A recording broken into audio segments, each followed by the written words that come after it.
Hello, and welcome to my show. My name is Bret. This is something I do every week. If this is your first time, thanks so much for showing up.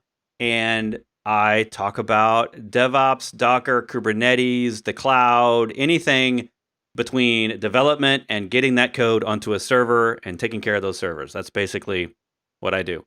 And so I have sometimes guests, sometimes it's just you and I. We're just hanging out, talking and chatting, Q&A-ing on the internet, talking. Hopefully I have good answers. Today I have a special guest we're going to get to in a second. I'm excited to have him on the show. But first, I want to give you a couple of things about this channel. You can see over here, you can go to Bret.live. That's basically my YouTubes. Bretfisher.com is where you get all my course coupons. You can get access to my 30,000 Slack channel thing where we can chat. You can talk to other students. You can talk to people learning containers or using containers. You can see my Patreon down below as well. There's a Patreon link, and that's how you support this show. So this show is now member supported. All you out there, thank you so much. We're almost to 100 patrons, and I really appreciate you basically buying me a coffee every month. If you look at some of those membership benefits, there's some things in there, like we do a once a month sort of DevOps hangout. We just chat about things in a Zoom call. We have probably up to a dozen people on there. It's pretty great. You don't have to pay, though. You can go to Patreon and just follow me, and you get all the updates on everything I'm creating, all the open source stuff I'm doing, all the blog. I don't really blog much, but, YouTube videos, courses, guest stuff I'm doing, what's coming up, all that stuff, Docker announcements, anything I'm creating. Anyway, enough of that. Let's get on with today's topics. We got a couple of great things I want to talk about, including the latest from Docker and like what we're seeing happening at Docker HQ. So I'm going to invite to the stage my friend here, all the way from the other side of the pond, and fellow Docker Captain Elton Stoneman. Thank you for being on the show.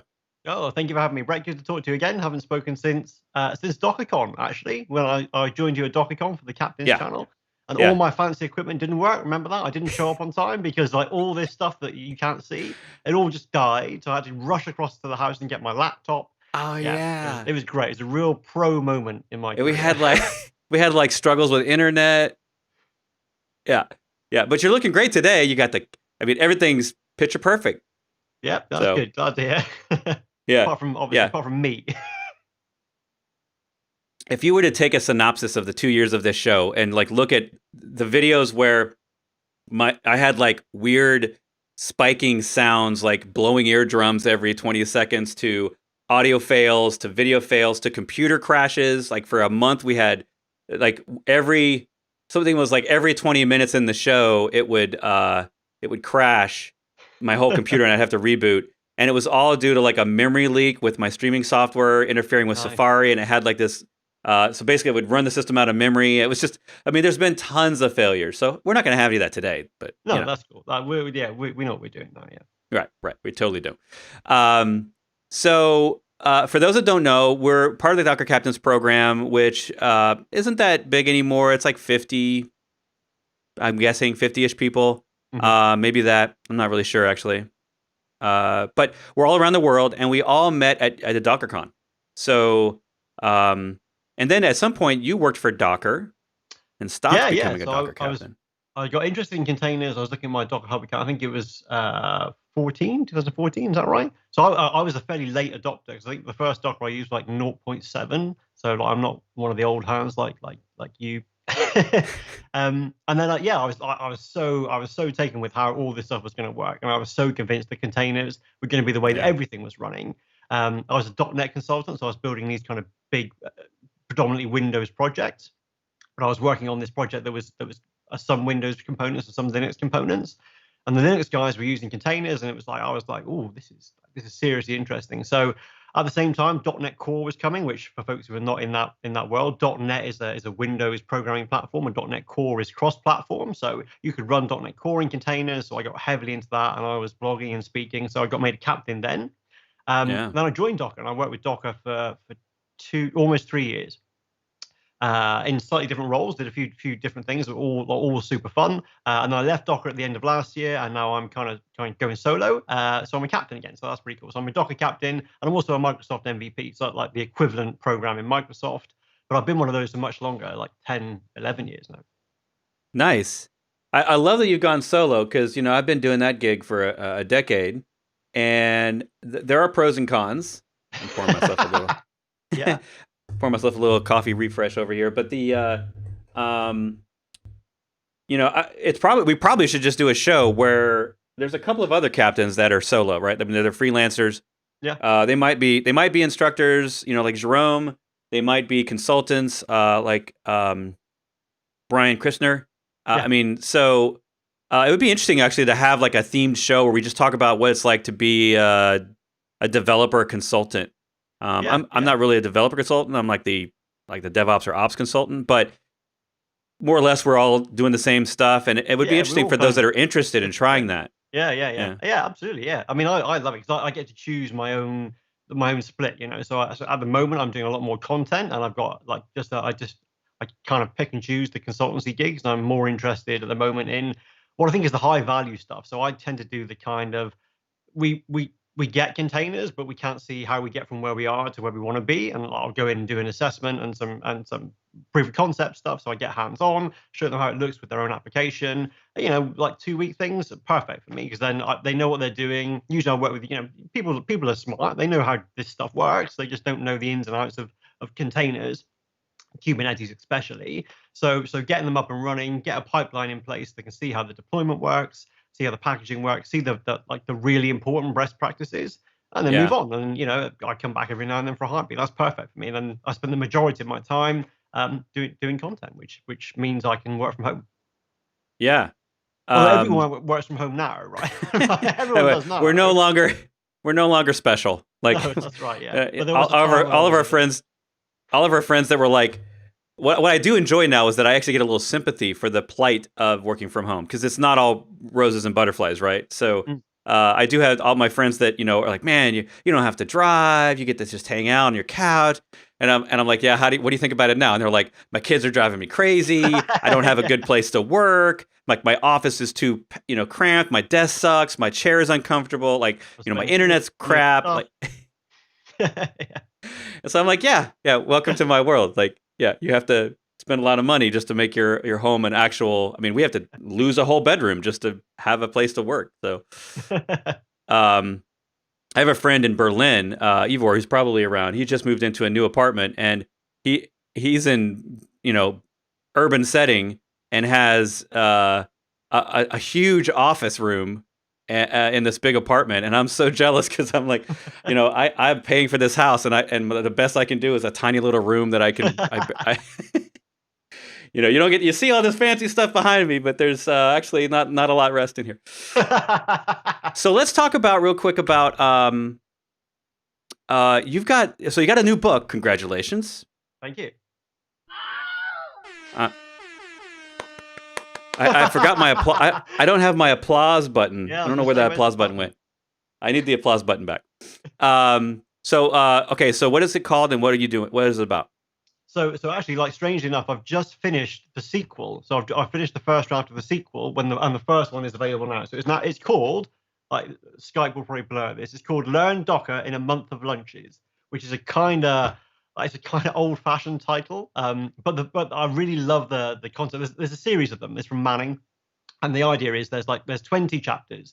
They should take about an hour to read, and there's tons of exercises. So you follow along all the exercising. Every chapter, there's something like 10, 12 exercises to follow along. And it Wow. ends with a lab, which is just a task that you have to complete with some guidance, and like for further exploration. So the idea is that doing all that should take you about an hour. So you do it during weekdays, and you learn it in a month, in a month of lunchtimes. So yeah, it's a kind like it's a, I love that way of learning. And there's the series started with a guy called Don Jones, who's big in the Microsoft community, and he did a book about PowerShell on that basis. That each Oh, chapter okay. takes you through a really focused topic, and I think that maps so nicely to Docker because you can start with the basics, you add in these other topics, and then you build on that. And that's what it is. Like really, it's structured into 4 weeks. Week one is the basics. And then, like, ultimately by week 4, we're looking at CI/CD pipelines, reverse proxies, message queues, and it's all incremental. So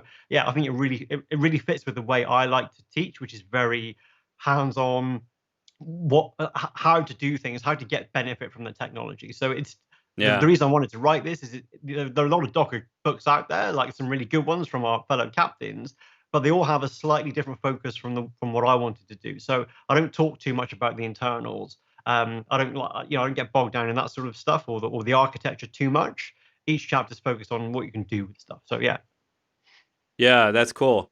That's kind of like our course concepts too. Like where we're making the videos smaller and smaller, Yeah. more approachable for when you have that 15 minutes here or there.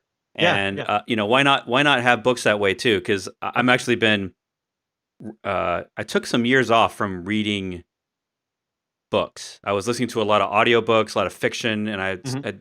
I used to be a super huge like self improvement person. So if it was either it could have been a motivational book or a getting organized book or whatever, and obviously technical stuff all out long. But Yeah. the the challenge with all that stuff is that I never had a good place to stop. I would always like, oh, how many more pages to the end of the chapter, Yeah. and Yeah. Yeah. I always like to end it on a chapter because I don't Yeah. know.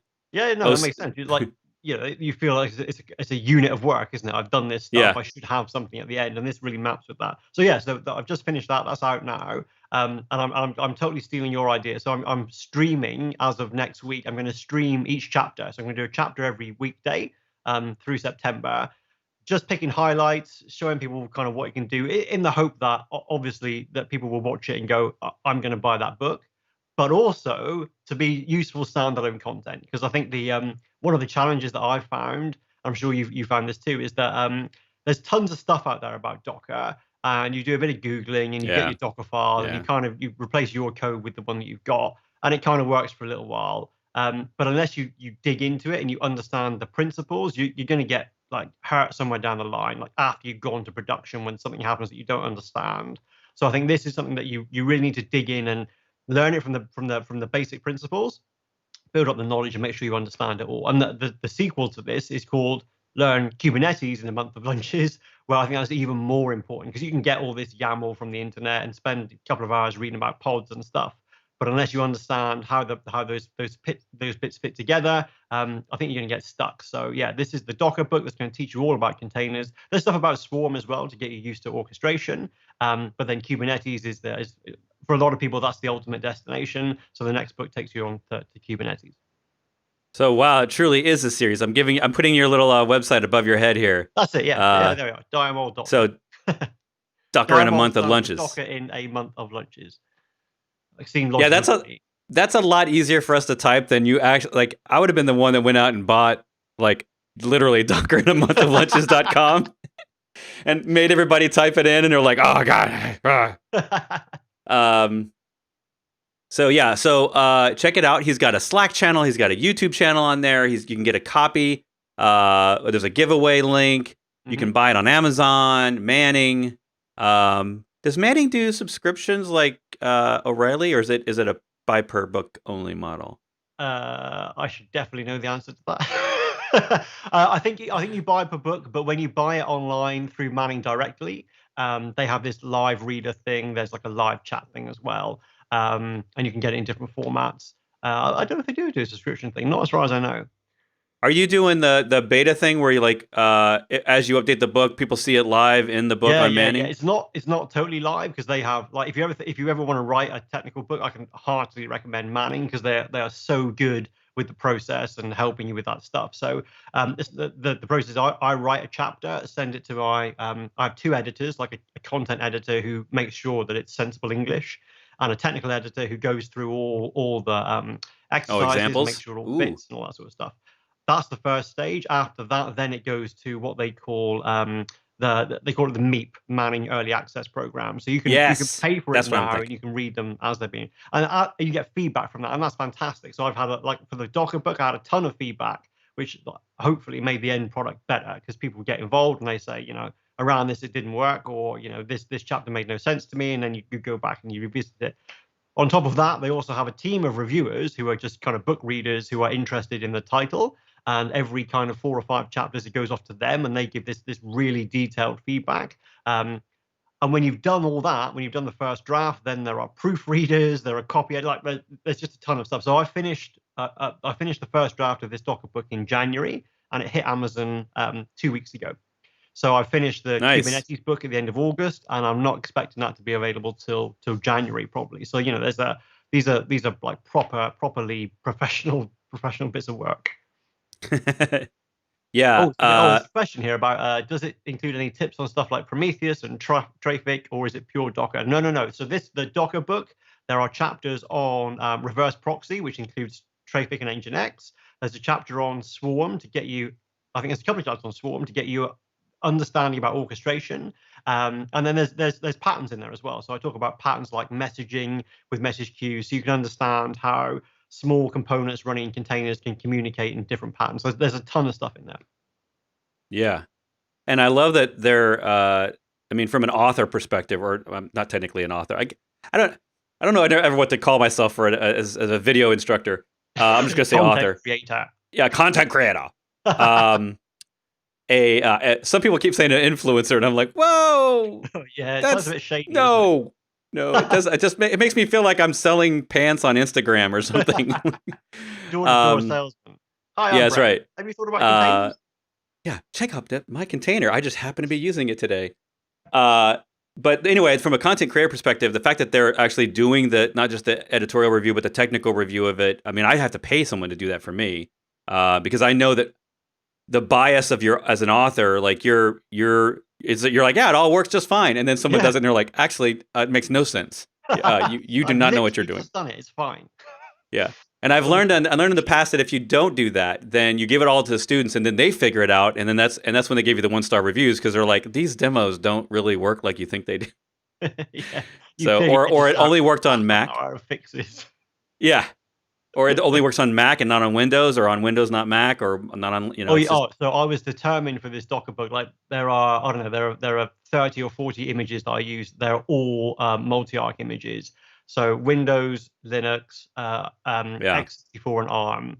So you can, like, the idea really, you can pick up that book with a MacBook or a Raspberry Pi or Windows 10 and just follow all the examples. And there are some small differences if you're running Windows containers versus Linux, but fundamentally it should all work in the same way. So like, it just heaped a ton of extra work on myself to be multi-arch, because that's one of the gaps. Like, one of the things I think that people don't cater for the Windows audience. I did my other book, my Docker on Windows book, was specific to that, but I think there's room to just say, you're all welcome. Come on in, pay your money, give it a good review on Amazon, and just follow the exercises on whatever kit you've got.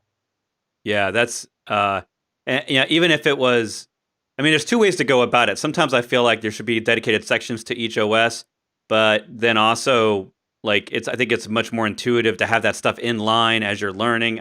I've never really figured out the right way to do it, but it's cool that you're approaching that from all, because it's hard. It's like, let me just tell the internet, it is super hard.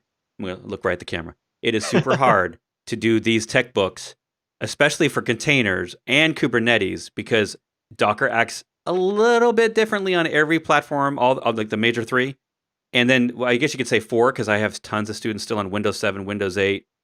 Until recently, Windows 10 Home, and so they couldn't run Docker Desktop. So we had, like, technically 4 setups, and Kubernetes, every way you run it has nuances to how you use it, what works and what doesn't. When you add new manifest, how they have to be configured for that specific Kubernetes. So the biggest challenge on my Kubernetes stuff is, like, everyone wants to run their Kubernetes their way. They want to run K3s or micro K8s, or and they're all subtly different, and it's so challenging to make a lecture work for everyone. Just one lecture. Yeah, exactly. That challenge. I mean, the Kubernetes is more challenging anyway. The Kubernetes book is maybe 30% larger than the Docker book. Same format, same idea, same approach to it, and the tone is kind of light and gets you engaged, hopefully. But there's just so much more content, and it's so hard to be selective, because I don't want to miss stuff out, because I want it to be an authentic learning experience. But yeah, so right in the beginning, I say for the Kubernetes book, like Docker Desktop, Kind, AKS, and EKS are the platforms that I've tried this on. And some of the chapters are specific to the platform, like the one on storage. And it's really hard to get examples that work in the same way everywhere. And also explain how things like persistent volume claims work without getting bogged down in the detail. Because I'm telling you this and how to use it, and, like, suddenly you need to understand about storage classes, because if you're on AKS, you've got something different than if you're on. So totally different, yeah. Yeah. Than So, but that, DigitalOcean or AWS or yeah.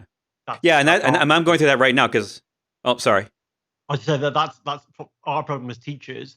Makes it Yeah. harder for us, but makes it easier for the students, hopefully.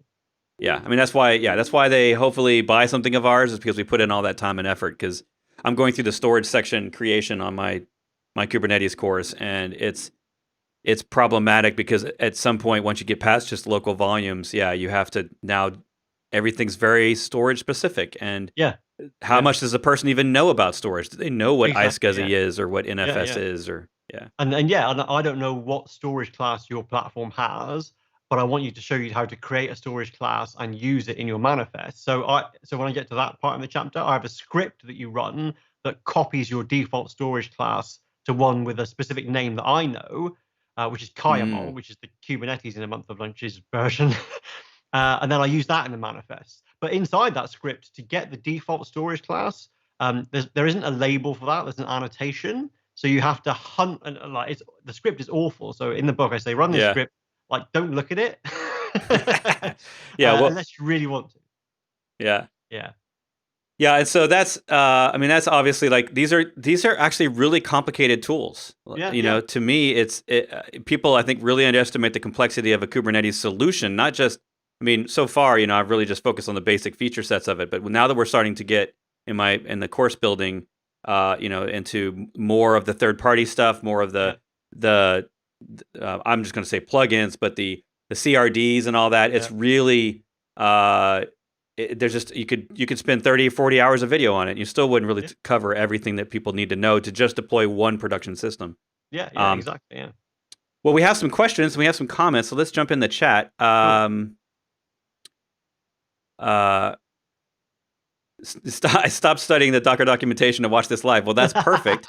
Hopefully you will learn something about Docker while you're here. Excited about your book. First time watching you live. Thanks. Thanks for watching us live. Question from Isser, I'm going to say. Hi, Bret. Do you think image scanning for security vulnerabilities will be affected by the new Docker Hub limitations? Yes. If we're talking about you pulling images unauthenticated, and those, you know, and scanning those images locally, and you're just pulling those all the time, then yes, you definitely need to authenticate, and you probably should pay for Docker Hub. Once you pay for $5 a month, talking about the scanning on Docker Hub, I mean that hasn't happened yet, has it? But the team talked a while ago. They're partnering with either Snake or Snake or however you pronounce it. So there will be image scanning coming back to Hub at some point, I expect, as part of one of the paid plans. Yeah. And let's talk about that because there's probably a couple people on this show that have not been here the last couple of weeks as I have tried to uncover the news as it happens, and we have a few new links to talk about. Docker shared some stuff on Monday. So since last week, at least 3 links have happened from Docker that weren't there a week ago, I think. So to catch everybody up, Docker over this course of this year has been starting to rein in the abuse of free accounts on Docker Hub. I'll say abuse. And one of the ways, what's that? Yeah, like the people, you know, it's like I was telling people last week. It's like cell phone internet plans. You know, there's like that 1% of the 1% that ruin it for everyone, and this is why we can't have nice things. So, you know, there was a you know, back in the day when we had unlimited internet plans on our phones, and everybody had that on AT&T here in the States. They were showing data that was like 0.01% used 100 times more data than everyone else or whatever. And I don't know the statistics from Docker, and I'm just going to speculate that they probably have, since everyone can pull an unlimited amount of data from Docker Hub for free, and we see every once in a while these articles that someone scanned the top 500 images and determined these things. Like nobody, you know, they're not paying for that. Docker's paying for that. So Docker is, you know, wanting to sustain the platform, and they've given us a fantastic free solution for 5 years now. I've been Lucky enough as a captain, I think we get a little bit extra more than other people. But for any time I've needed to pay for it, I've always paid for the $5 a month or whatever personal plan. Do you pay for do you work with companies that pay for it? Like, what is your experience with the? So most of the companies I work for, we're looking at a cloud. So they would use the local registry, so ACR on Azure or ECR, but Yeah, hub for the public stuff. So that's what I've tended to do. So any company that I work for where their tooling is not it's bespoke but potentially useful. So they have an open GitHub repo for some of their tooling. That stuff lives on Docker Hub. Anyone can help themselves to that. Their internal stuff goes to ACR, and there's a separate GitHub repo or whatever, and the actions push them to wherever they should go. But fundamentally, most of my clients are not Docker Hub paying users, and I only became a paying user for Docker Hub myself like this week because right. there was no need for me to be. The service which is kind of insane, because what they're doing is paying Amazon to store all my stuff for me, and I pay them nothing, and I've paid them nothing for 6 years. And some Right. of my images just got popular. And for all my book content, all my Pluralsight courses, the video courses I do, anything that I reference is up on Docker Hub. Some of those things have tens of thousands of pulls. It costs Docker a lot of money. It didn't cost me anything. So yeah, I am now a paid Hub user, and I'm proud to do that because it's still costing next to nothing, far less than if I tried to do that stuff myself. So yeah, it makes total sense to me. As I was moving on from Docker, there was we had a bunch of conversations about this stuff's been in the pipeline for a little while, because I don't know the stats, but I do know some of the distribution, and it's a similar thing to what you were describing. Small numbers of people just use Docker Hub an immense amount, like a ludicrous amount, that if they were actually paying for their own storage and bandwidth would be thousands of dollars a month. And really, they were trying to find a nice way to cut that out without affecting the ordinary folk. And actually, the free plan is still good enough for almost everyone, I would say. I pay for it because I don't want I potentially have a lot of pulls, and I don't want my pulls to be rate limited because I've got a bunch of people across the world all trying to run an exercise from the book that downloads an image. Like, I don't want that to be rate limited, so I'm happy to pay. It's still next to nothing. So yeah, I am now a paid user. Right. Um, yeah. So let's get into that because what I'm actually gonna show my. I realized that I thought that at some point Docker was giving us some free hub stuff as Docker captains, but Oh yeah, I never got this is that. how little we've had to pay attention as a community. Is like I'm over here and I'm just thinking, do I get anything do I pay? I don't even know. Like this is the problem, right? Like this is the problem is that we all use it indiscriminately, like we do GitHub. But one of the things I talked about last week was that there's a big difference between what we're all doing for free on GitHub and what we're doing free on Docker Hub.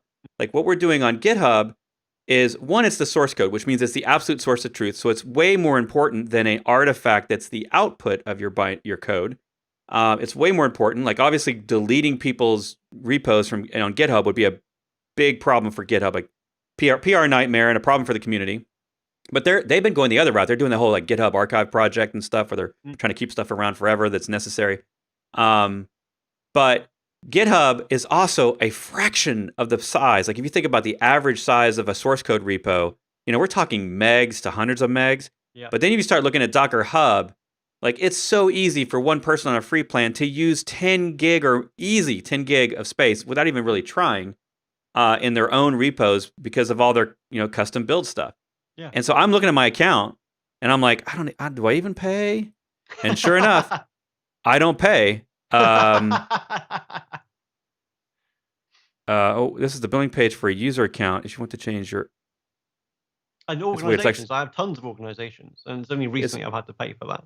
And actually, I think the 6-month thing they've done makes complete sense, because if you've got an image that's 6 months old, it's 5 months out of date, because the operating system base image, they get monthly updates. If it then you on top of an official image that's got Java or .NET Core or whatever, they usually have monthly updates too. I cover that in one of the chapters on the book about the update cadence of all your downstreams. So, there's the operating system, there's your platform, then there's your own dependencies that you bring into your application and your own code. So you're looking at 5 or 6 different cadences. Like none of those are on a 6-month cadence. So if you've got a 6-month-old image, like it's way out of date. And if it encourages people to have a pipeline that pushes these things up every month and rebuilds from the new base images and runs a bunch of tests, then that's got to be a good thing. Yeah. I completely agree with that idea, actually. I'm going to point out that mine says free repository plan, 1 of 5 private repositories used. So this is a thing that the community leaders and the Docker captains got at some point. I don't know if your account has it, but so most of you should see that you get 1 free private repository, and then you have to pay for more. So yours will be a little different than mine, but it's just as easy as clicking the button, paying $5 a month, and now you're supporting this community resource that Docker, I'm guessing, is paying millions of dollars a year, because we were doing the other, just simple AWS math on the petabytes. It's like, holy cows. Even if they're getting a great deal on the storage, it's still hundreds of thousands a month, I think was what somebody estimated. Anyway, this is the new tech article on the rate limiting. So we're really talking about 2 things here. And so if you're a little bit, if you're not aware of the announcements, I can say go back and watch the last couple of weeks, but the summary of all this is there's 2 things. One is about your account and how long your images in your account stay around. So basically, if you don't want to worry about any of that limitations, you just pay for the $5 account for a personal account, or I think it's like $7 for teams or something for each person in a team. And then you get unlimited, or relatively unlimited. You also get more builds simultaneously and other benefits, but I'm not exactly sure it's unlimited, but I feel like it's unlimited. Anyway, and all that's on the plan page, right? So if you just go to Docker Hub pricing, see if Google. Yeah. So they announced that, okay, these prices are not new. They announced these, they changed these earlier this year. So there's 2 pricing models. For most of us that are individuals, if you're as an individual, you can be paying $5. If you're part of a business team, each person will pay $7. Most of us will still probably be able to do free, but none of this really changed except for, where does it say 6 months? Yeah, it was this thing. Yeah. So the inactive image retention policy. So I'm just going to clarify that it's not that big of a deal, I think, for most people. Because if you pull the image one time, or push it, or pull it at all in that 6-month period, it stays around. But if the image, and that's for any tag in the repository. So what do we mean when we say image? We're talking about the repository. So when I'm looking at my repository, and I go to like my node Docker good defaults, okay? So this is an image that has some standard node good defaults in it. I don't even know why I'm making an image of it, but it's there. And if someone pulls that, or I push it once in the 6 months, it stays around, and all of its tags stay around.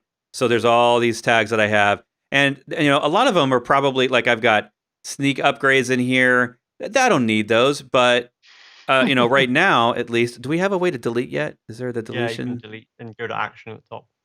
Go to action. Yeah. I'm pointing. There's no help to use it. Yeah, you don't have a laser pointer on my screen. So this wasn't here before, right? Like this is a relatively new thing to delete. Yeah, so we couldn't even delete. So we're not at fault here for not cleaning up our own mess. We just didn't have that ability. So actually, wow, that's dangerous. I clicked it all. So I guess that, and the action, I have to tell them that UI makes it look like it's disabled there. Like the action button looks disabled. It's like muted. Anyway, it's a weird UI bug. So just, you don't have to clean up necessarily because you don't really have a storage limit, but you're at least now able to delete things that you don't want anymore. But if all of these go 6 months without a single pull, then this repository gets deleted. And then I think they're going to have some sort of recovery method where, if it does get deleted, I saw it on the roadmap. If anyone's curious, Docker has a roadmap now. There was an issue on there related to Hub. If we do label Docker Hub, I saw something in here. Image management dash. There's the Snike image scanning there stuff. So this is all happening, isn't it? Yeah. So while you're scanning, there was a question or a comment from Jamal there that says about where you pull a Docker image and it vanishes and they don't know where it's gone. Like, why does that happen? Well, it depends on the person who owns it. Like, I can pull up an image there. Like, there are 30 or 40 books that I reference in my 30 or 40 images I reference in my book. If I delete them all, then none of the exercises in my book work, because you do your Docker pull and it's not there anymore. So you're not just depending on Docker Hub to provide the service, which is exceptionally good in terms of SLA. You're also relying on the person who owns that image. You can pull someone's image, re-tag it with your own username, and then push that up, and you've got a copy of their image. And if they delete theirs, that's fine. You've still got all of yours. So you can make a copy of things if you're particularly worried about them, which is one way of doing it, or find their Docker file and incorporate what they're doing in their image build into your pipeline. But just because it's on Docker Hub once doesn't mean it's there forever. It's whoever owns that stuff can change what's in there. Yeah, and sadly we can't fork an image, which would be a cool feature, just to fork an image so that you could have your own copy. Dude, you're in the roadmap right there. Type it in. Oh yeah. Well, I just added 3 yesterday for Windows containers. Yeah, I'm all for it. Yeah. I added, and weirdly, I thought I had added roadmap stuff before, but it said it was my first time or whatever. So, that's sure. I'm sorry, internet. I did not put more roadmaps in. We've had this roadmap now for like 4 months or 3 months or something. So, relatively new thing. I think they maybe did it in March or April, so that was a little longer ago. But so I need to open up another issue for what was it we just said? Forking someone else's image. Okay, yeah, I want to fork an image. Because I mean, basically that means if their repo goes away, I can still have it without me having to download. I don't know. I have to think about that. Because download, retag. Like, if you have a full manual workflow where you pull someone's image and you use it, and then when you build a new server in 6 months' time, you pull it again and it's gone. Maybe rethink your workflow in that situation. Right. Exactly. Yeah. I mean, ideally, I was preaching last week that ideally we're never treating images as this special thing that we've got that are really valuable. We've got to keep them forever. Ideally, you can always rebuild that from source, because.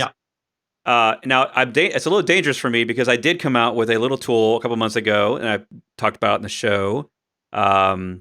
GitHub.com, Bret Fisher, Docker Vac. I think it's Backup. Not sure if I got the right one. Yes, nailed it.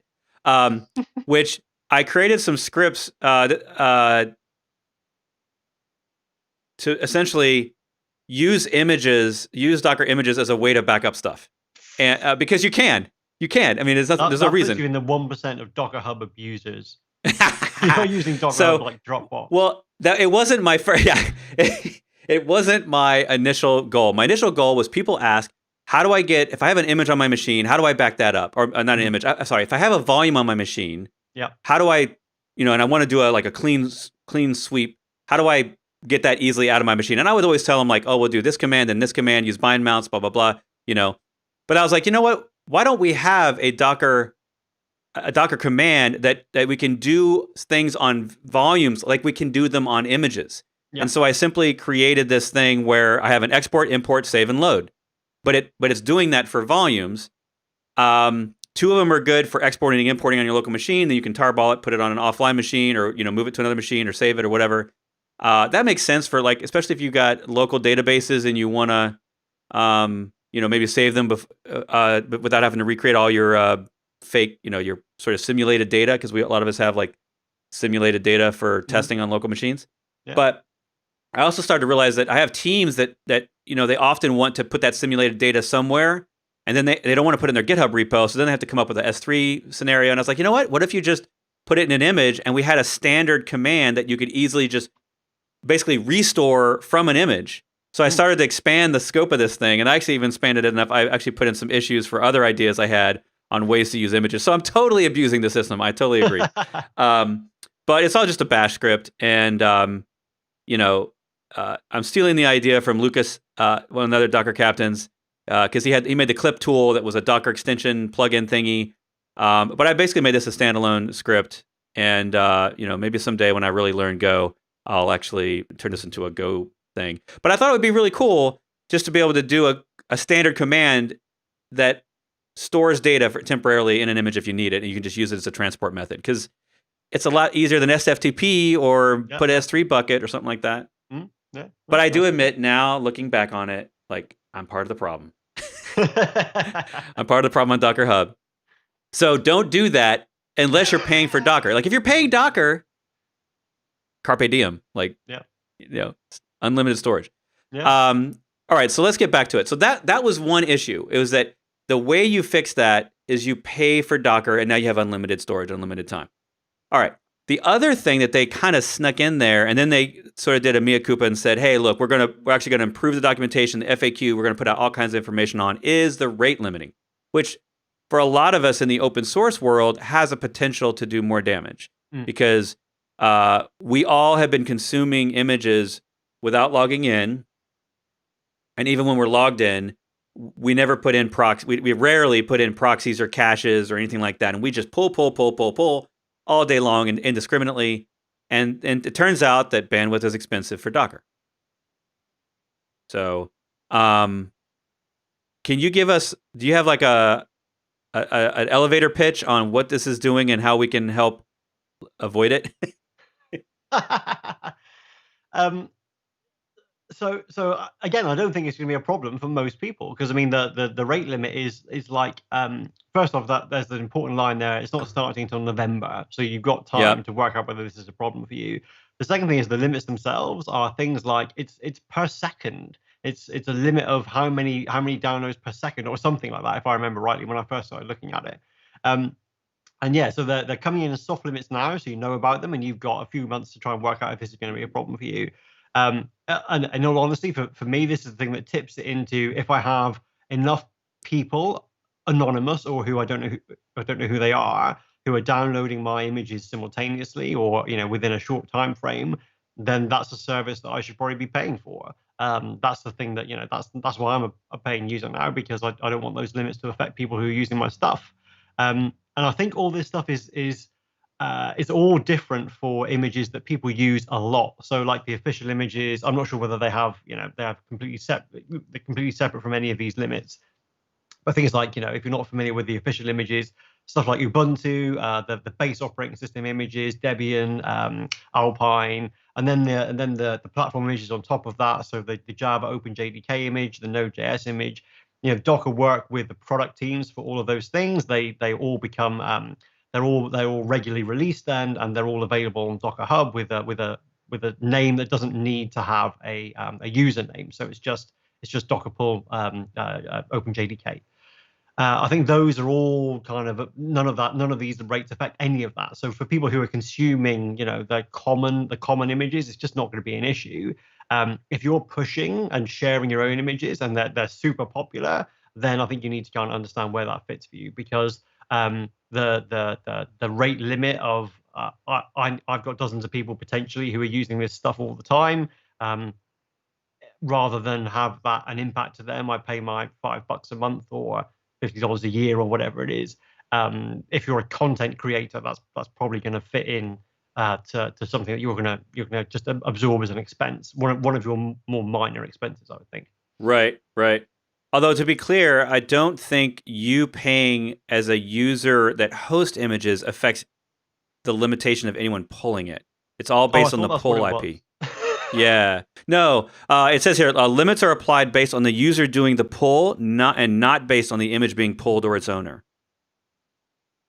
Oh, okay. That's a shame, because I thought I understood all this stuff, having read. And they're changing it, right? Like, this is stuff that's happening on the fly because they're getting this is what's cool. They're getting feedback and changing their policy. Yeah, so the latest we have is this document, and what we do know now is it's not layer based. So it has nothing to do with the size of the image. It only has to do with whether you're pulling the manifest. And for those of you that don't know, the manifest is what Docker, when you do a Docker pull or a Docker run, or a Docker stack deploy or a Docker service create, or even a Kubernetes Kubernetes apply or Kubernetes run, kube control run.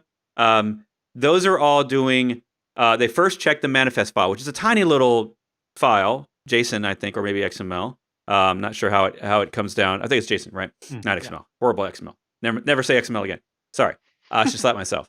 It comes down as JSON, and it's essentially saying the architecture in the OS of what image you need. So it's the information you need in order to go get all the layers. And it's that they're now tracking, because we realized that there was no actual way to ensure, because if you have a 100-layer image and we're tracking per tarball, then it would be 100 pulls. So for those of us that are hosting images and we're a popular project, it'd be nice if we gave them $5 a month, but that won't help.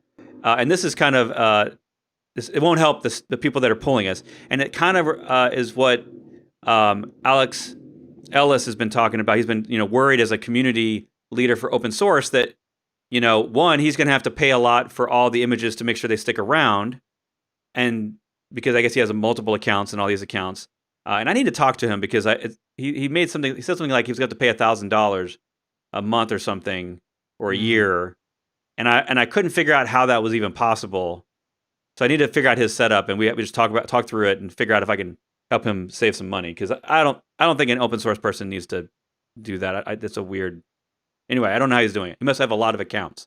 But for those of us as pullers, if you're in a business, like, you're right. You're totally right. If you're an individual at home, you're fine. Like, keep on doing what you're doing. Like, you're not going to hit 100 in an hour, or what is it? It's so I'm looking at it here. It's 106 hours. 106 hours. Sorry. It's very unlikely unless you're because even when you do a Docker Compose up, here's the interesting thing: as a Docker Compose up, if the images are local, it never checks Docker Hub. If you do a Docker run, I don't know that a Docker run, if the image is local, will do a Docker pull either. I don't think so. I think you have to use --pull. Yeah, I think. A Docker run. I think if the stuff is in the cache, because I know with the Docker Compose up, it won't even rebuild your images unless you put -- build in. So if the images aren't locally, obviously they're all going to Docker run or Docker Compose up will go pull it. But I think you're pretty safe, because if you're just doing local workflows, I mean, I'm trying to think of a time where I actually pulled 100 images in 6 hours. Like, it's rare that I just can't think of a time that I did that. So for individuals, we're fine. The problem is going to be in companies that are all behind a single IP firewall. Yeah, that's the real issue, and that's what people are concerned about. So in those cases, Docker is putting together all sorts of information that they haven't yet released on resources for how do you do image caching on in a proxy format. How do you authenticate in Docker on servers, in Kubernetes on servers, to make sure that ideally, eventually, everything we're doing is all authenticated. By the way, if you log into Docker Desktop, you're now in this authenticated realm for everyone. Like, if you just sign in Docker Desktop, you're totally on the authenticated path there. And this, by the way, has nothing to do with the other problem of keeping the images long term. This is totally just on pull limits. And I think the biggest concern with people in the open source community is that there's CI solutions, right? Especially if you fork GitHub repos that has you building open source tools using Docker images that they provide. I think that's really the rub, and people are trying to figure out solutions for that. So on that note, Elton and I saw these Docker announcements come out Monday, so I'm going to put these in the chat. And this is a little bit behind the why, which you've heard on this show. We've kind of been talking about the why. But it's a really great sort of what we've been thinking, what we've tried, what we've looked at, what we've changed in terms of these policies. It's a pretty good explanation on what they're doing and why they did it. 6.5 million registered Docker developers, 15 petabytes of data. They say over 10 petabytes of these images have not been accessed for more than 6 months. So 2/3 of the images, and we found that over 4.5 of these were in images associated with free accounts. That's a very interesting. So a third is being used by free accounts that have never pulled in 6 months, Another third is paid accounts that never pulled in 6 months, and then another third are being used in the last 6 months. Really interesting statistic. Mm. All right, so anyway, we've talked about that over the last 3 weeks, but that's catching you up. There supposedly is going to be some more information coming out on ways to cache. Docker already has a really great article, Docker Registry. Proxy.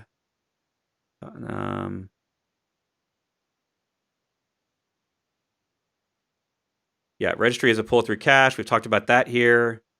For anyone who's not well-versed in that, it's a way to basically, you pull images and then they're stored in your data center, essentially, so that if 100 people are pulling them daily, they don't have to go to Docker Hub and pull it 100 times. It saves you on bandwidth, and it's free. And because it's a cache, it doesn't have to be super redundant, like in terms of this doesn't need to be to me an enterprise system just to solve a simple problem. It could probably be a simple solution if you're only using it as a cache instead of using it as your own internal storage for a registry. Mm. Do you have a favorite registry that you use like privately? Have you used? I haven't used a lot of them, so I don't really have a lot of experience. So I usually use 3. I run the open source registry in my own data center with my 2 servers, primarily because I do a lot of pulling and pushing of stuff that isn't necessarily gonna hit GitHub. Some of my stuff is just helpers for myself. So a lot of that stuff lives on there. But then I run my own Git server, so I'm not the typical use case. So I run the open source Git open source registry, which just runs the container if you've never used it before. And that documentation that Bret just showed you about running your own local registry as a mirror, it's effectively running a container, which is a registry with a volume that's got a whole bunch of other stuff in there. So super easy to do. Don't be put off by the complicated terminology. And the open source registry is just super easy to get started with. I use ACR because most of my stuff deploys to Azure, so I'm familiar with that. I like what the cloud registries are doing. They typically start with the open source registry, so it's the same engine that powers Docker Hub that you can use yourself. And on top of that, they build their own UI. They build their own, like with Azure, they distribute it worldwide, so I can have several instances. I can have like a European registry, an Asian registry, and whenever I push, it just syncs them all for me.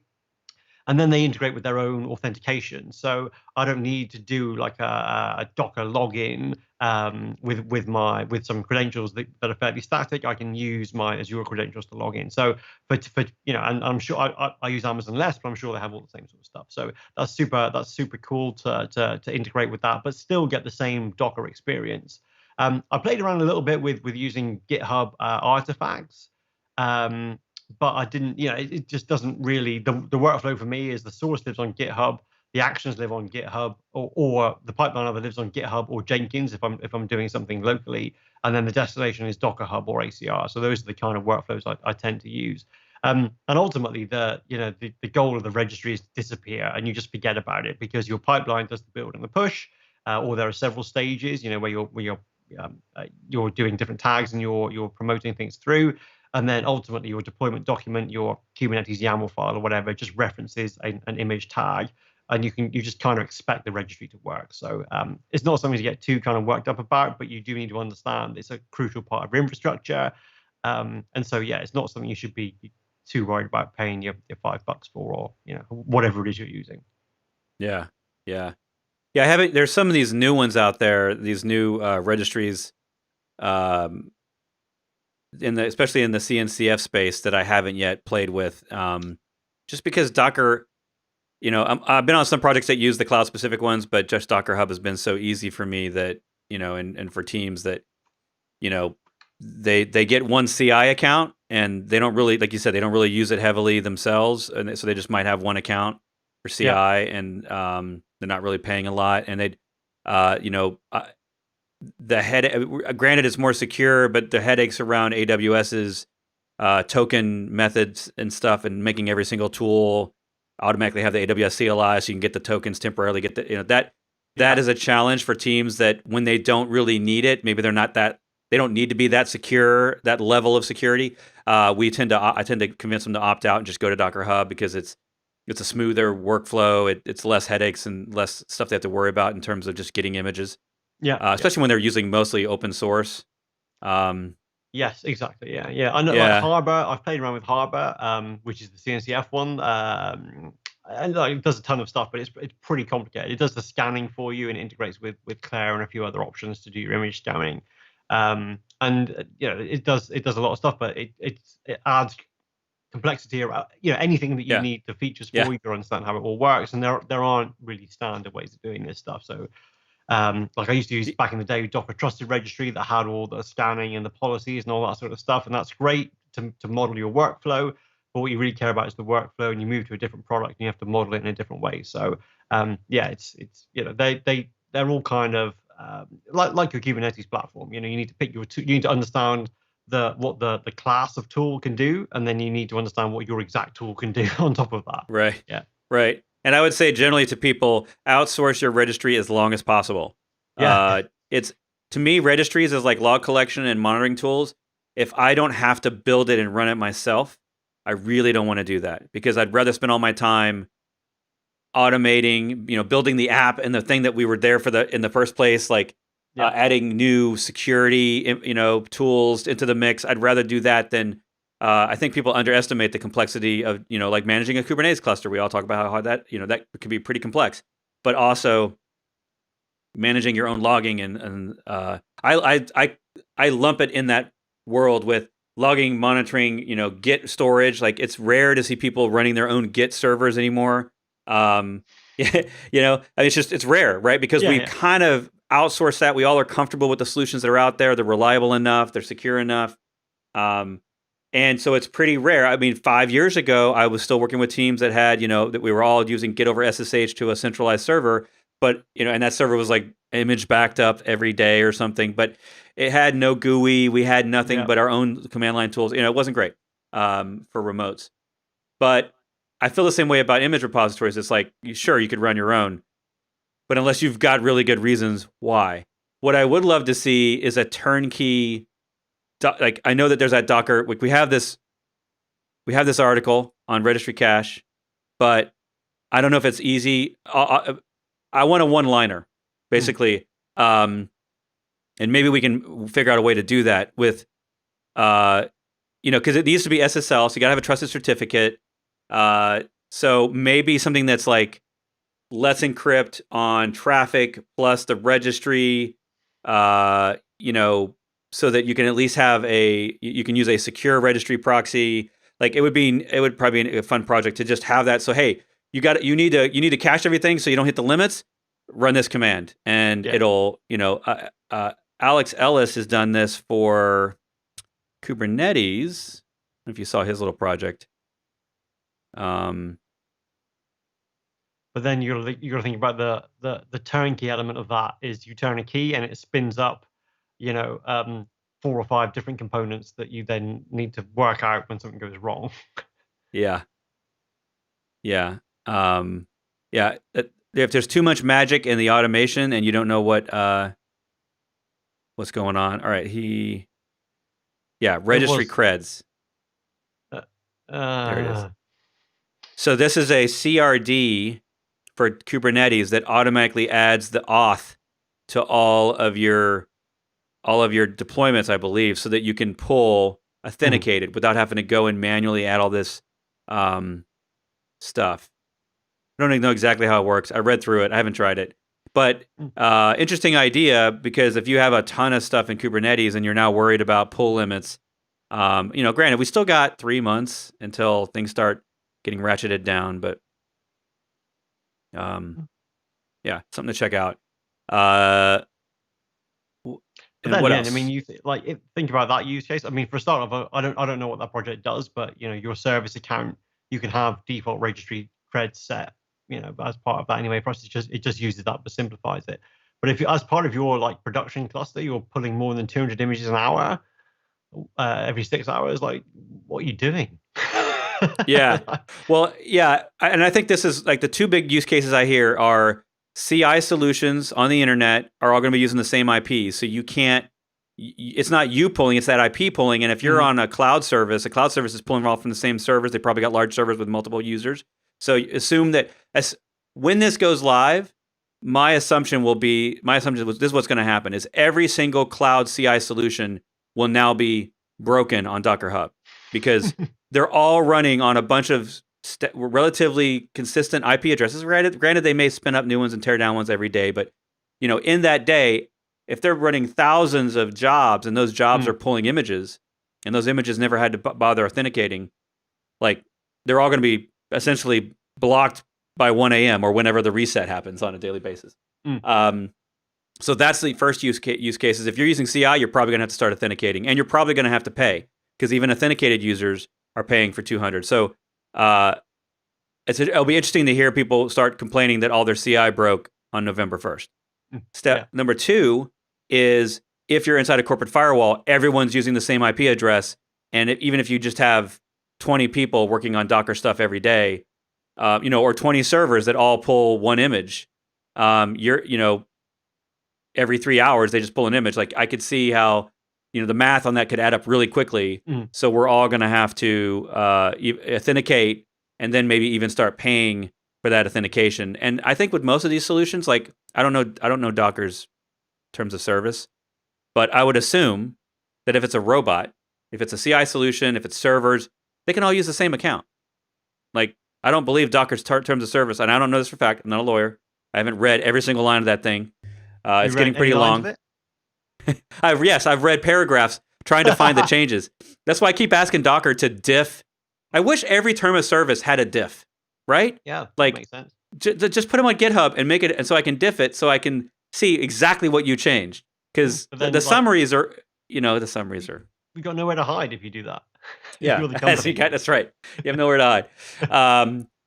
But yeah, so I think that the sections I read were the ones that were related to these changes. I didn't read the rest of it.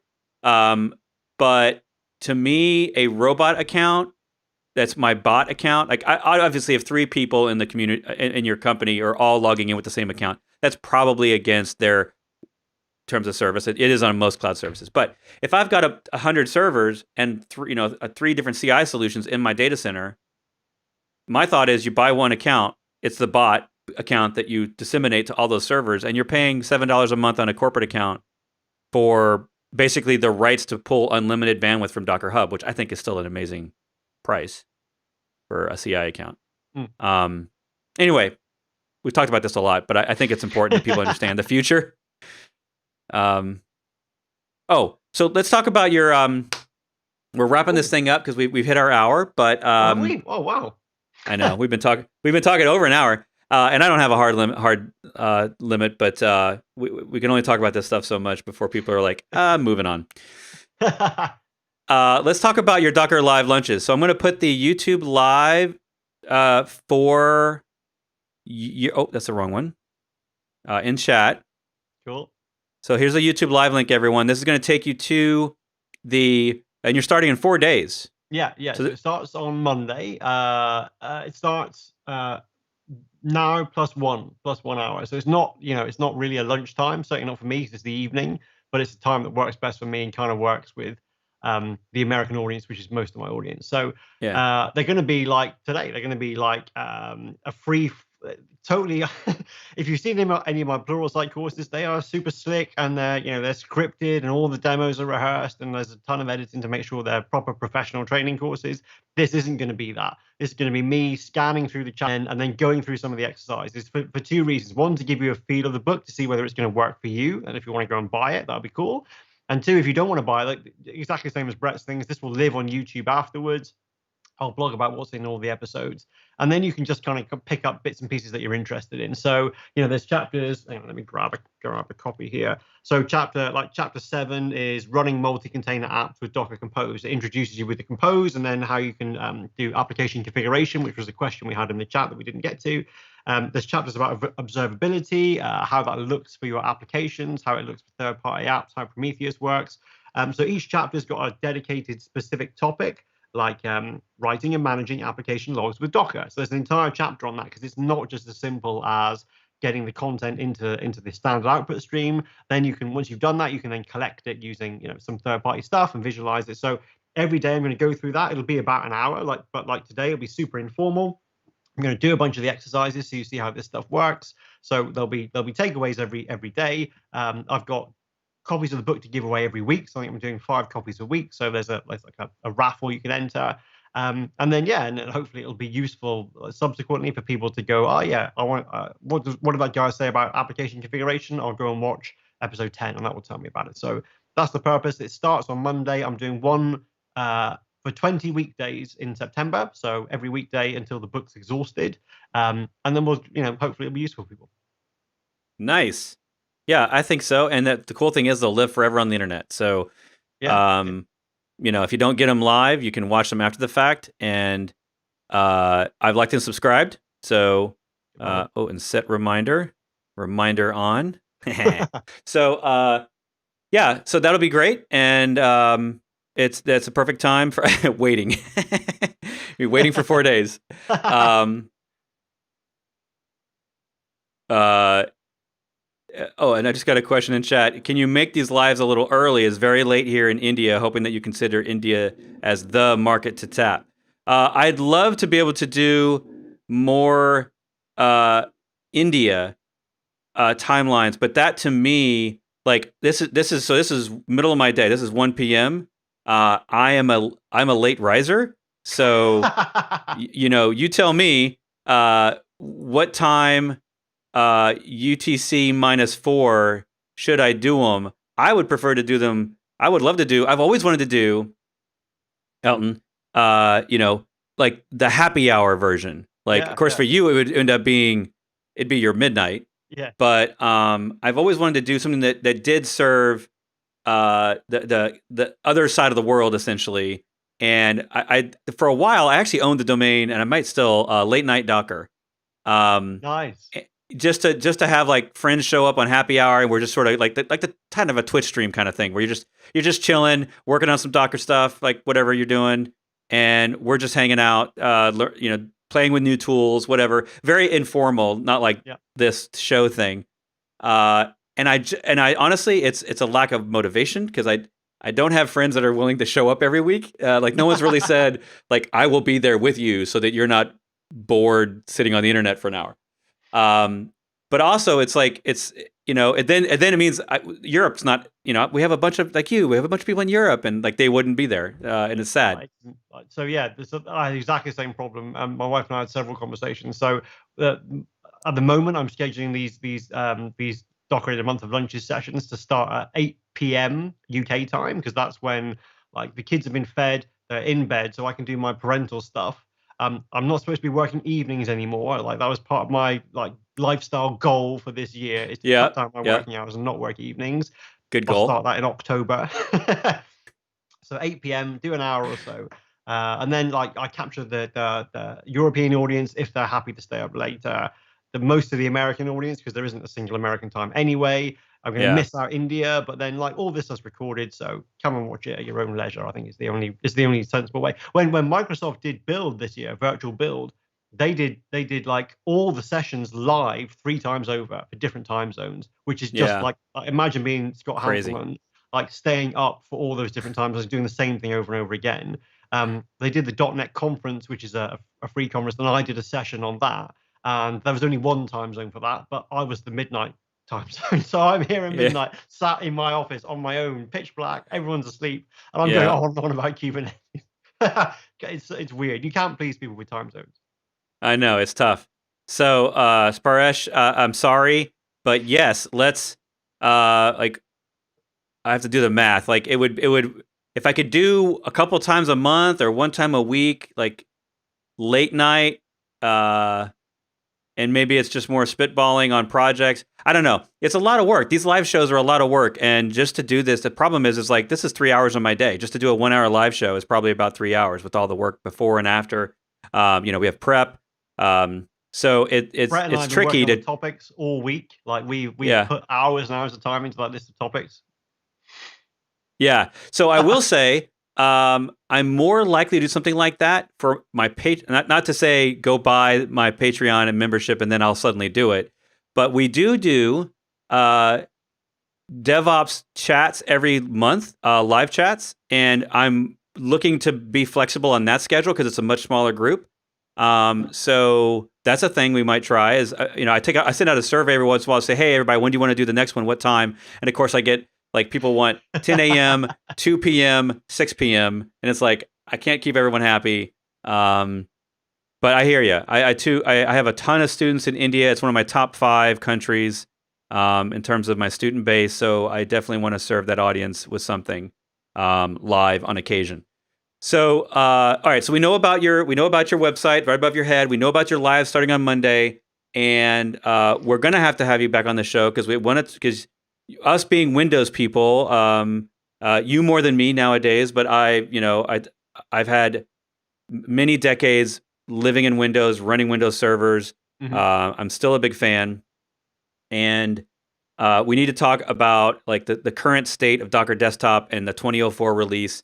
What I would like to go through is taking a machine, like a fresh Windows 10 machine that just we install to 20, like maybe we record the installation of the 2004 update and how you do that to force the update if you don't have it. And then doing the Docker WSL setup, and then getting Docker Desktop installed, getting your project into WSL. Like that's a video that I want to make for the internet. So if I'm asking, I'm not, you don't have to commit to it now, but I'm saying like if we could do it, maybe we should do this live on the internet if you're willing, and then we can turn that into a video that we can both use or something. I know that. Yeah. I think that's the really cool thing about like that unless you've been involved in that, and I've been involved in the WSL and WSL2 conversations for 18 months. It's super confusing. You install the new version of Docker if you happen to have the latest Windows update, and it says you are able to use WSL2, and you're like, but the great thing about that is installing and configuring WSL2. You've got like this 3 or 4 ugly steps to do, and Docker Desktop guides you all through it. So you just do what it says, and then at the end, your containers are like 10 million thousand times faster. Yeah, and it's beautiful. You're in Linux, and oh. For those in the chat, by the way, I'm going to do this little selfish plug here because I want these things to get some love. I have put some stuff in the roadmap. Author Bret Fisher. Does that work? Oh, I don't think they're investigating. I think I have to. Anyway, yeah. So I put in 3 issues. I'm going to put them in chat. And so everybody, please go upvote these because I really care about these things and I wish they could happen. And the more upvotes they get and the more. So the first one is a feature to bring back to Docker Desktop so that you can easily toggle on and off Kubernetes from the menu or from the new GUI. We all get this new fancy GUI in Docker Desktop. It's getting better and better all the time. You can now manage images, Docker Compose, containers. But you can't enable and disable Kubernetes like with a toggle, and they should totally add that. It's super easy. And I've tested it. To me, it's either 2 clicks or 6+ clicks is what the current process is just to turn it off and on Kubernetes. The next issue here is adding a toggle to switch between Linux or Windows container mode in Windows, because right now we still can't really run both. Evidently, there's a current bug we're waiting on, according to one of the posts from Simon. So I would love a toggle to be able, on a Windows machine, say, I want to run some Windows containers now, and not, right now, the only way you can do it is you have to click on the system tray icon and say switch there. It's not in the GUI. It's not in the settings. There's no way to tell except from that little thing. So I'm sure it's on their roadmap already internally to improve that UI experience, but I'm hoping everybody will upvote it. And then lastly, the most important, this is not just a convenience thing. This is like, can Docker work or not? I continue to get more and more people to use Windows containers, and like the community, I think, for Windows containers is growing. So as Windows admins come on board, I actually have 2 new clients that just came on board last month that both are interested in considering Windows containers because they're new to Docker and they're exclusive Windows shops. They only do Windows. They have no Linux, and they don't know Linux. They don't have sysadmins for Linux. They'd rather just stick with Windows. They want to use containers. And one of them is using VDI, Virtual Desktop Infrastructure, that doesn't have nested virtualization. So Ideally, they can use Docker Desktop with Windows containers and never need Hyper-V. They can just use what we call process isolation, which doesn't require Hyper-V, doesn't require a VM. It's beautiful, it's fast, but Docker Desktop doesn't currently work that way. If you want to use it, even it still has this unnecessary dependency on Hyper-V, even though you don't need it. If you're interested in all in that in Windows containers, there's actually a cool little URL I put in here. I don't know this person, but their website. Actually, they're on a Medium blog, but Chris has a really great walkthrough on poweruser.blog, which is a great domain, poweruser.blog, on how to get Windows containers running locally on a Windows 10 machine without ever even installing Docker Desktop. So basically, you're just installing the client binary and the daemon binary, and that works in process isolation. And then you hard code the process isolation in the config so that you're always using that by default. It's actually a really elegant solution, but it's not for everyone, right? It requires making your own Windows service manually, using commands. It requires you downloading the daily builds of the EXEs, which not everybody's going to want to do. So it would be actually pretty neat to have a more official way to do this, or just Docker Desktop supporting it out of the box.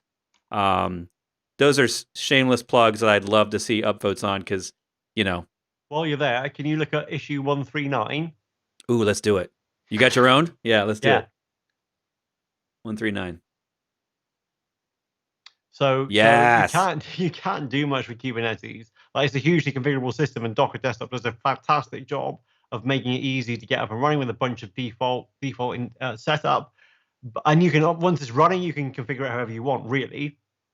With limitations, but you can't do it so when you upgrade or when you reset your Kubernetes cluster, it goes back to 0. And it'd be really cool just to have a few little things in there. So this is just about being able to say, I want some toggles to automatically set up Kubernetes in a specific way, or I want to configure the kubelet to be slightly different. And maybe like a rough idea there is it would be cool to be able to say whenever the cluster gets reset or whenever I upgrade, run this bunch of YAML, which will create my ingress control or whatever. So yeah, give that one an upvote if that makes sense to you too. Yeah, it does. And this one, there we are. Look at that. I have in my course on Kubernetes, I talk about the advantages of doing Docker Desktop with Kubernetes because one, it's one less tool. You already got Docker Desktop installed. It's one less tool to worry about, assuming you're on Mac and Windows. Secondly, it has the load balancer feature built in, which most people don't realize that the load balancers and most of these things don't work, but it does work so that you can run your apps on services port 80443 just like Docker does in Docker Desktop, and that's a Docker Desktop exclusive feature. So that's another reason to use it. But I'm like, well, yeah, but metric server, you got to manually install it if you want to do the desktop or the dashboard interface. You got to manually deploy it. And to me, those are all out of the box official things that come with Kubernetes. And most of these tools now, like Minikube, MicroK8s, they all are basically one line installs of that stuff. It would be, I don't think. I mean, I love how it's not hard. Just do it, Docker. But I don't want to assume the type of work, level of work it takes to do all that stuff. But it would be really neat to have checkboxes in the interface that simply say metric server dashboard, right? Yeah. Yeah. So actually, you have ingress control there, which is I like Kind. Kind is a really nice way of doing Kubernetes because you can have several different clusters of different versions, and they have a neat way of saying this cluster has a config file which sets up the kubelet in this way. Blah blah blah. A while ago, and again, I'm going back to when I was involved with the product team, which was last year. They were looking at all those small Kubernetes things and wondering whether it would be better to incorporate Kind into Docker Desktop as the Kubernetes engine, or MicroK8s or whatever. So I don't know whether that's something they're still looking at, but yeah, the load balancer thing is really cool. And as an example, if you want to do that with Kind, you install Kind, which is super simple, but you need Docker running, you need to do a bunch of stuff. And then to get the load balancer functionality, you install this thing called MetalLB, which requires some IP configuration knowledge. You can do it, but it's kind of clunky. So yeah, it's if you're interested in Kubernetes and you don't already have a preference, Docker Desktop just makes it so easy. Yeah. we all want Kubernetes to be more lightweight, but I don't think that issue, that there is that issue in the roadmap, and I don't think that that's going to happen anytime soon. That's an upstream issue. Um, I mean, ideally, maybe. I mean, I have not tested whether Minikube versus keys is K3s lighter weight. In terms of CPU compared to the other more traditional. I don't actually know. I don't use kind as much as I use my Mac machine. I use multipass. And I don't know why, because kind would be much more lightweight for me and much less disk space. But I end up having an individual Ubuntu machine for each version. Oh. And I even put swarms in there. Yeah. It's my way of avoiding messing. I mean, I'm not using Docker Machine anymore, and it's my way. So it's kind of almost like my replacement for Docker Machine that also supports doing whatever I want because it's a full Ubuntu machine. But I love that tool. It works everywhere. It's really easy to use. Kind would probably be more efficient for me. And I've just not been because I'm an instructor. I haven't been a big keys adopter because it is compliant, but it's not what most people are deploying. So I don't tend to teach it because I know that most people won't be using it. And it's anyway, yeah, same, yeah. So in the Kubernetes book, I talk about kind, Docker Desktop, and then cloud. Because there is, in theory, Kubernetes is the same everywhere if it's certified, but of the 200 YAML files I've got, I'm not going to try them on 10 different platforms. Like I try them all on 2 or 3, and that's a huge amount of work. So we're not going to try them all. Yeah. So I'm actually kind of skimming your little issue 139. Do you mention dashboard? No, I don't. I don't tend to use it that much, to be honest. But yeah, I mean, the idea would be if you had some YAML that said, I want dashboard, I want an ingress controller, I want this, that, and the other, then just tell Docker Desktop to run that every time you reset your kube cluster. Because that and the other thing about Docker Desktop is that reset Kubernetes cluster button, which is my favorite button on any piece of software. Absolutely. Settings checkboxes to enable metrics, and I'm actually replying to yours live on the setting checkboxes to enable metrics and dashboard. Yeah. All right. Awesome. Well, we got you some upvotes. We got 6 in there. Nice. We've got some chat about. I mean, everyone's got their favorite Kubernetes distribution for local development, and it's great that we have that community. That we have such a diverse set of options. It becomes a little nauseating for us instructors because everybody wants us to support their favorite. But that's just that's our choice. That's our lot in life. So I probably need to add some more kind and keys stuff to my. I'm trying on keys, by the way. I've always said K3s or K3s, and someone said keys. People said keys, and I was like, I'll try on keys. Let's say I'm not going with keys because it's Kez. But if you're gonna make it, is it Kez? I don't know if I don't. Last I checked, Darren didn't have an official name for it. Like he was not adopting one. He was basically saying, "Up to you all." I'm still an official kube control. Not that's what they put in the notes one time during a PR or a commit or whatever. So I'm adopting that one. Even though I don't know anyone that uses that one anymore. So I mean that's a done discussion because you go to the kubectl documentation and the logo is a cuttlefish. Full stop. So it's kubectl, isn't it? Yeah. So now there's a PR that said the canonical name is now kube control versus the documentation logo. And someone the other day actually made a corgi. I saw it on Twitter. Someone made a really cute diagram of a corgi cuddling a cluster, and that was their kube control or kubectl, because they thought for some reason they thought of corgis when they thought of kube. Anyway, we could go on and on. All right, so we know your Twitter's down there. We know your website's up there. We know your YouTube's. Anything else you're doing in the near future besides the live stream and the book and life?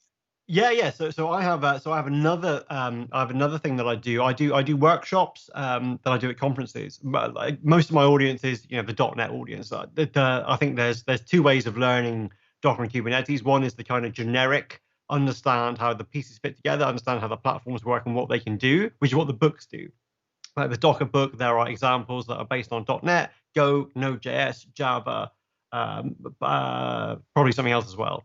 The Kubernetes book, I take the same approach. Like, there are different ways because the nuances are different. So I try not to freeze you out if you don't know .NET. So there are examples and all sorts of different things. But then, when you're working in a particular platform, you need to understand the nuances of that platform, because in .NET, configuration looks a certain way. So you're expecting the examples you're following need to be the world you live in for them to make sense. If, is where I'm coming from. So the books are Yeah. generic. Docker book out now. Kubernetes book, you can get the early access program, and the physical book will be out in January time. The workshop that I do, all the content for that is online. So all the stuff is on GitHub, and all the steps that I follow through in the workshop, they're all online too. I'll put the URL in the chat. It's called Docker and Kubernetes for .NET developers. So it's aimed at people with a .NET background. So let me put this in before I carry on talking. And my goal at some point in the next couple of months is I'm going to Udemy that. So that's going to be its own course. Most of my training courses are on Pluralsight. Pluralsight is a fantastic platform.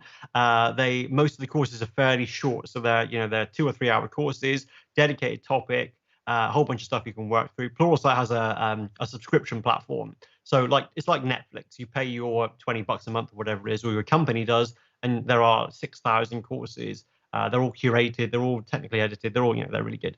Udemy, I'm going to experiment with Udemy as an alternative platform where you pay for the course, and I'm going to work this whole set of content. As you can see there in the top right, there are 254 slides. It starts from zero knowledge of containers. It walks through Windows containers and Linux, what .NET apps look like, old Windows apps, brand new .NET Core apps. So if it's a day workshop, in the morning I do Docker, and in the afternoon I do Kubernetes. So it's quite kind of targeted. The goal is to get you from I don't know anything about this other than people tell me it's cool, to I'm happy with the pieces and I reckon I could do a POC of my own application. So that content's been out there for a long time. I've done it for a while. It's been pretty popular at conferences. So I'm going to Udemy that. I'm going to see how that goes.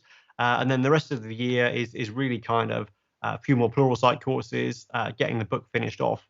And then, trying not to work in the evenings is an important goal for me. Yeah.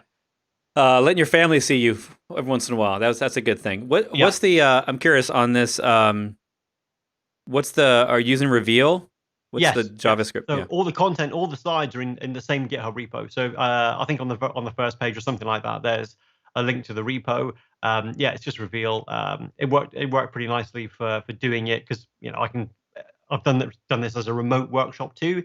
And you go on, here's the link. I give everyone a VM when I'm doing it as a workshop, so they all follow along. They've got Docker Desktop already installed, and here we're on slide 10. So off we go. Yeah.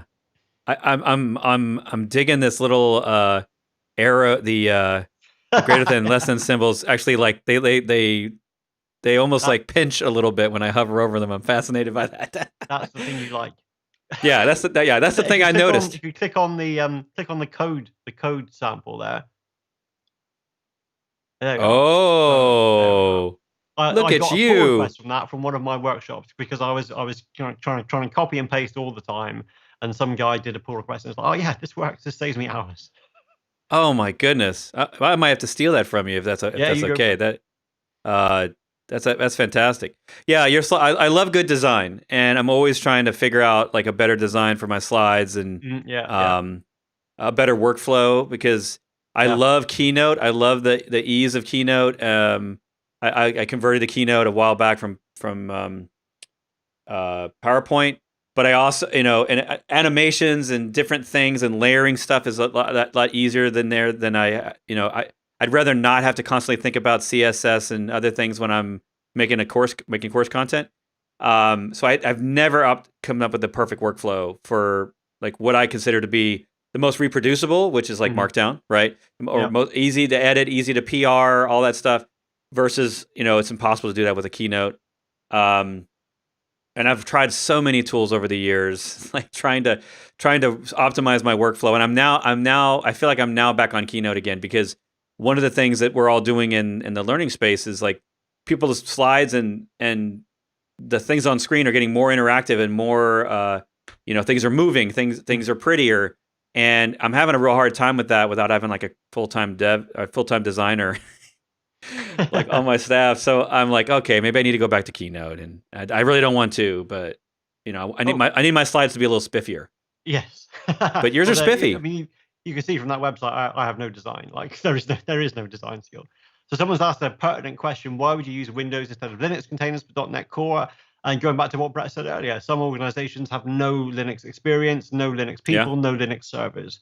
So the fact that you can use, and the latest iterations of the nano server container image, they're super small. They're 100 meg or so. So they're, the difference between Windows and Linux is becoming smaller. And yeah, if you're comfortable with that, if you want to work in Swarm with a Windows only cluster, like, you go for it, and you can run your .NET Core stuff too. Yeah. I mean, it's hard to imagine that there's actually companies that are Windows only, but there's tons of them. I used to run one. I used to run a city government. We were completely Windows only. I didn't run the government. I ran the server teams and the I ran the server teams and the data center equipment for 5 years, and we had 500 plus servers, all Windows. We actually had mainframe, but no Linux, except for appliances, like obviously stuff like that. And that was because it was kind of nice with the limited resources, limited staff, to focus on one operating system and be really good at that. Especially back in 15 years ago, it was pretty hard to be Linux only as a platform, and especially on desktop. And we had this, staff had to. The thing that Windows did, the smartest move I think they made back in the 90s is they made their servers act like their desktops, which. If you remember back in the day, like Novell NetWare, we had Solaris, we had all these things as servers that were nothing like the DOS desktops that we were all migrating to. Microsoft made this genius move with Windows NT. I think was one of their most successful decisions ever, to say, hey, the server is going to have a GUI and it's going to look just like your desktop and it's going to act like your desktop. And it made a ton of people all Windows admins on servers who just happen to know how to run their PC. And it's still that case today, like still largely true. And so there's actually, I end up with, I don't market myself to Windows Server clients, but people show up and they're like, hey, we're Windows only. How can we, should we adopt Linux or should we just adopt Windows containers? And in a lot of cases, I'm like, hey, let's just try Windows containers and see if they work for you. If they don't, if you're like, if you're trying to use an app that you have to build custom because there's no, for example, MySQL, right? There's no, even though MySQL install has a downloadable Windows executable for MySQL, you can't find an official image on it. So there's rough edges, but my whole approach with people is like, let's take a week, let's burn some hours, just not 40 hours worth of work, but a couple of days that week, let's just try some Windows images, see if we can't get your app working, your Python app, your Ruby app, whatever it is, on your existing Windows servers that you already have. And if it works, great, do that for now. And then when your sysadmins have time to learn Linux, adopt a platform of Linux, or hire people for Linux. I mean, that's a big project. So I always hate, and I'm a fan of containers, not a specific OS. Like, I'm OS agnostic. So I hate to always be on a project with teams and say, yeah, you can't adopt Docker until you adopt this whole new operating system that you have no experience with. Yeah, exactly. Yeah, and you're right about the kind of rough edges, and actually that's more the community behind that project. So the MySQL team, they don't have an official Docker image for Windows. Well, okay, that's not a Docker issue or a Windows issue. For the Docker book, I cut my own image of pretty much everything for that reason. So there isn't a Maven Windows variant on the official images. So I've got a diamol / Maven, and for that reason. But you accept that, and then at least it gives you if you say, well, I own my own infrastructure level images too, then at least I understand. I'm using Docker a lot more. I understand the best practices of Docker files. I'm owning my own release pipeline. I'm starting to understand the importance of golden images and update frequency and that sort of stuff. So there is a plus side to that too. Yeah. Yeah. And I really do think that. I mean, this is like we should probably, again, this is another podcast we need to do together, another live on just talking about the state of Windows containers, right? Maybe, Yeah. we get Stefan on, a couple of like Windows people. We just all hash it out about like what are the hangups, what are the reasons you wouldn't do it, what are the advantages? Like, because I've had limited experience, and I know that there's people that are really out there. Pushing the envelope, making their own images. And I think it's one of these things where it's a circle. It's a vicious cycle of people don't see a lot of great options out there. So then they force Linux on the company, or more Linux on the company that's not ready for it, just so they can use containers. And then they're probably not doing Linux as good as they're doing their Windows. Because usually Windows shops are really highly managed. They've got, they may not have golden images, but they've definitely got systems that are managing. And a lot of those systems don't necessarily manage Linux as well, or even in the same way, especially if they're using things like System Center and Microsoft products. This is really common, by the way, in the nonprofit space. I used to work for a consultancy that we were all in DC area, tons of nonprofits, because nonprofits get Microsoft licensing for a fraction of the price. Like they get Windows for $5. Like, Windows Server cost them $15 a server. Like it's so cheap that it basically means, in America at least, every nonprofit's running Windows, because it's typically they don't have full-time sysadmin staff. A lot of them, even when they got like 100 people, they might not have a full-time server admin. And so they're a Windows person because the desktops are Windows, and then they become the server person and they only know how to run Windows. So therefore they get cheap Windows licensing, they run Windows servers, they're a Windows only shop. And it happens all the time. Like I could walk down the street in DC and be like, there's one there, they're all Windows. And I just ran into another one last month on a new project. They're a government medical lab they outsource. They're a contractor that provides biotesting. They're actually working with viruses that are worse than COVID. And they're an all Windows shop. And they want to learn containers, but they don't have the people to go learn Linux just to have a container on a server. And they only need one, actually they need two. They need a MySQL and a Ruby app. So it's like, let's just do that on Windows. Like, why do we need to do this whole huge project of Linux plus learning Docker? Let's just do it on Windows Server. They're already running Windows Server. Yeah. Anyway. My first book was all about that. Which it's like I'm still working, so obviously I didn't make enough to retire. But I did 2 editions of that. Let me get a link. Is that the first one? Yeah, I'm actually looking it up. Yeah. And like that, it covers that use case. It covers I've got a whole bunch of .NET apps or a whole bunch of Windows apps. Like I want to run them in containers. I don't know Linux, and I don't want to learn Linux. And there are a chunk of people like that, and there are a chunk of people on the other side who, I do want to learn Linux and all that sort of stuff. So, yeah, that's probably it. Yeah. You found the link quicker than I did. I think Docker Windows. Yeah. It used to be on the front page of my blog, and I took it off to promote the new book instead. That's right. I got a link in chat. Yeah. So anyway, we could do. I think it would be a cool like status of Windows containers. Get some more love on the features, the Windows container features in the roadmap. Give people some sort of hacks, because obviously, especially if you're used to Linux containers, like learning PowerShell nuances and like escape characters and all that crap in Docker files is a problem.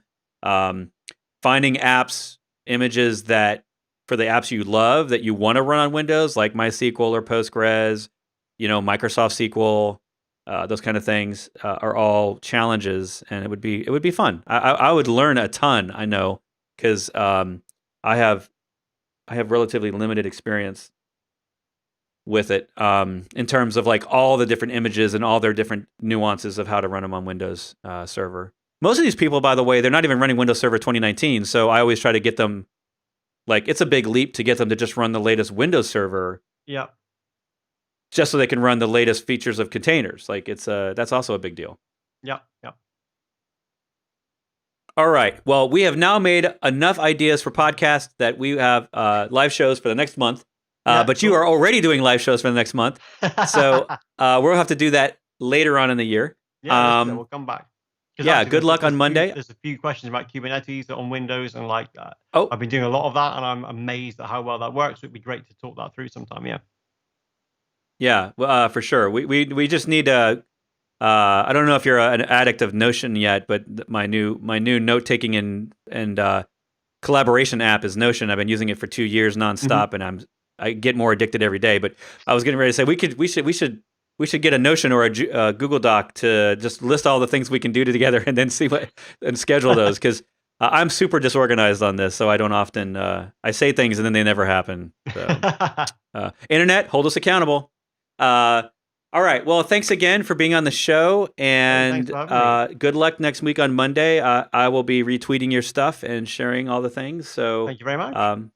And we'll hopefully get you started on the right foot with a bunch of people that are just getting started in my courses, but also would love live teaching. Like, I'm also a fan of like taking more than one Docker course, not just my course, but other people's. You'll learn different things. We teach different ways. So yeah.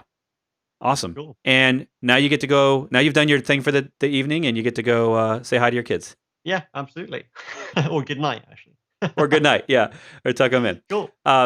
Thanks again, Elton. We'll see you next time on the internet. And thank you all for watching. And we'll see you next week here on YouTube Live on Thursday, same time, same bat channel. Ciao.